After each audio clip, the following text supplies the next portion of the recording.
Saturday afternoons always carried mixed emotions for Daniel Brooks. Not because he dreaded seeing his ex-wife. Because every exchange reminded him of the family he once believed would last forever. At exactly 2 o'clock every other Saturday, Daniel parked his aging pickup truck outside the community library. It had become the neutral meeting place written into the custody agreement. No arguments. No uncomfortable visits to each other's homes. Just a peaceful place where their 10-year-old daughter, Lily, could move between parents without feeling caught in the middle. Daniel arrived 15 minutes early, as he always did. He leaned against the truck while reading a mystery novel he had borrowed from the library. The old pickup stood quietly beside him. Its faded paint had long since lost its shine. A few rust spots covered the doors. The driver's seat had been repaired twice. Most people assumed it belonged to a man barely making ends meet. Daniel never minded. He had learned years ago that appearances often invited assumptions. Sometimes those assumptions revealed far more about other people than they did about him. A familiar voice interrupted his thoughts. "Daddy." Lily ran across the sidewalk carrying a large art portfolio almost as tall as she was. Daniel immediately smiled. "There she is." She hugged him tightly. "I got first place in science." "I knew you would. You always say that. Because you always prove me right." She laughed. Daniel gently tucked a loose strand of hair behind her ear. "So? Still practicing for the city art competition?" She nodded excitedly. "My teacher says I have a chance." "I think you have more than a chance." She smiled proudly. "Will you come?" Daniel pretended to think. I suppose I can rearrange a few billion-dollar meetings." Lily laughed. "Dad. You don't have billion-dollar meetings."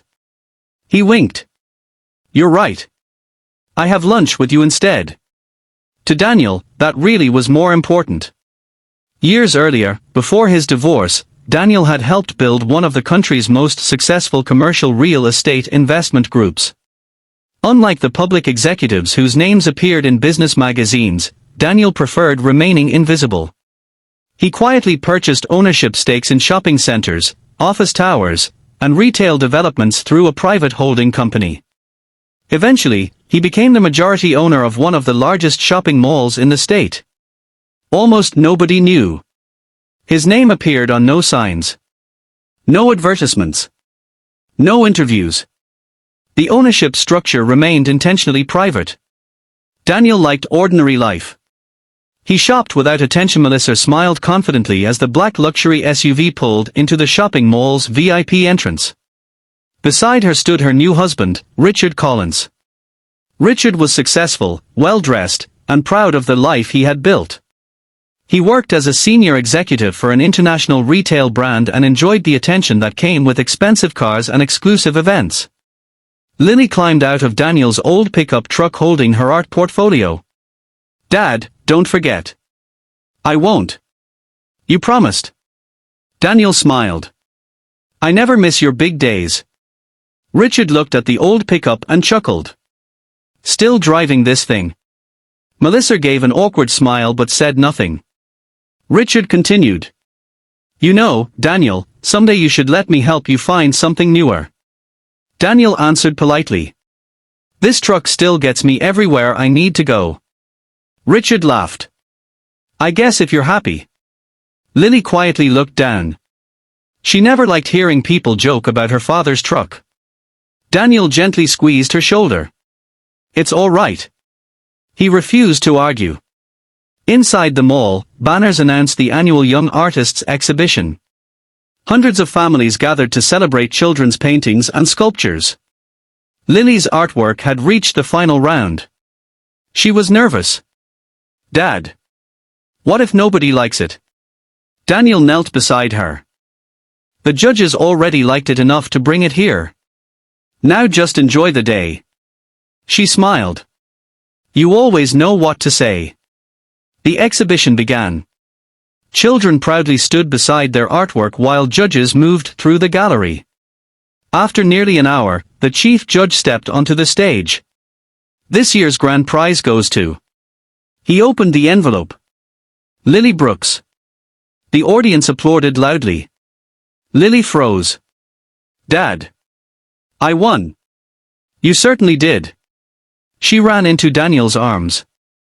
Melissa smiled proudly. Even Richard clapped. After the ceremony, the mall's general manager hurried toward Daniel. He looked slightly nervous. Mr. Brooks. I've been looking everywhere for you. Richard assumed Daniel had accidentally parked in the wrong place. He smiled to himself. The manager continued. The board members have already arrived. They are waiting upstairs.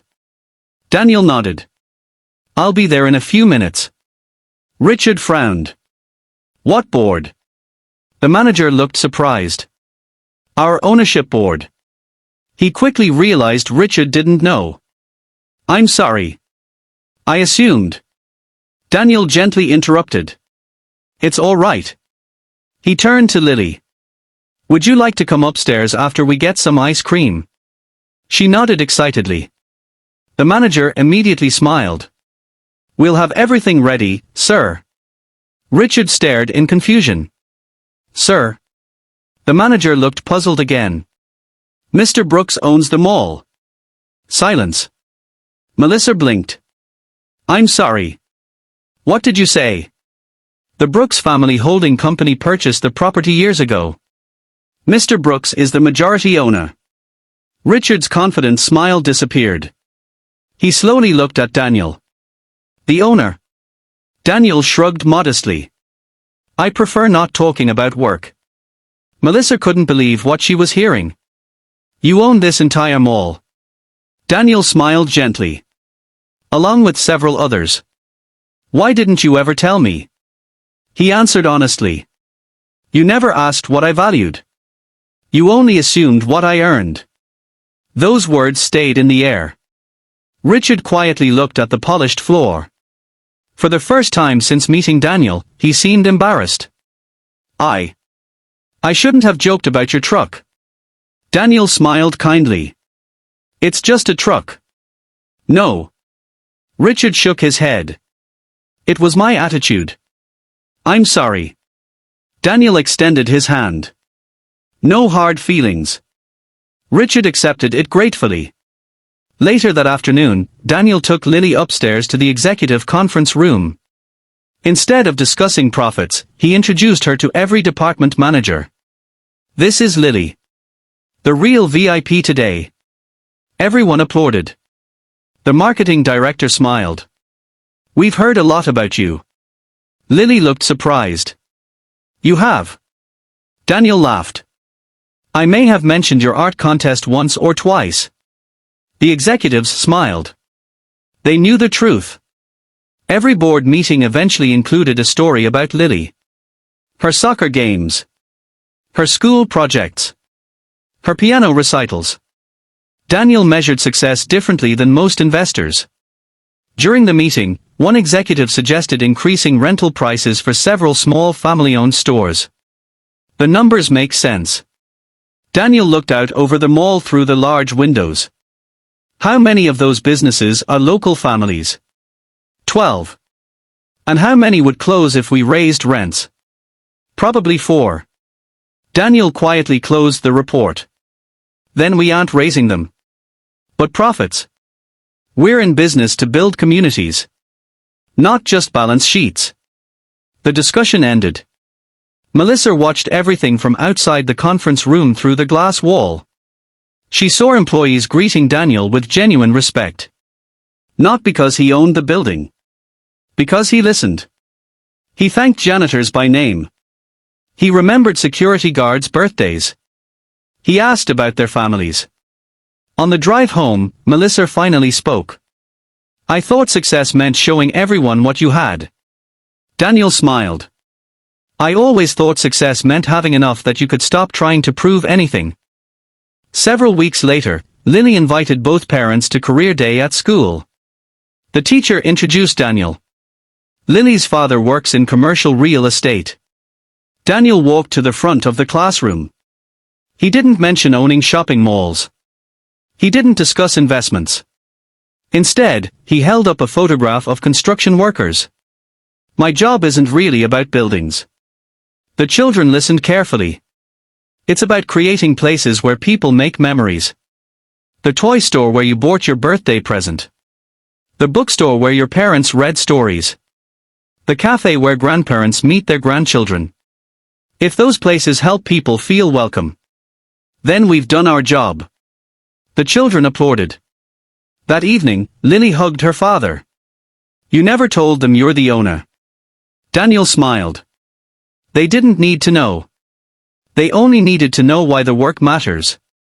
Years later, Lily became an architect designing community spaces for children and families. When people asked why she chose that career, she always smiled. My dad taught me that buildings aren't valuable because they are expensive. They are valuable because of the lives that happen inside them. People remembered the story because a single father's ex-wife introduced her wealthy new husband without realizing the quiet man in the rusty pickup owned the entire shopping mall. But those who knew their whole story understood that ownership was never the surprise.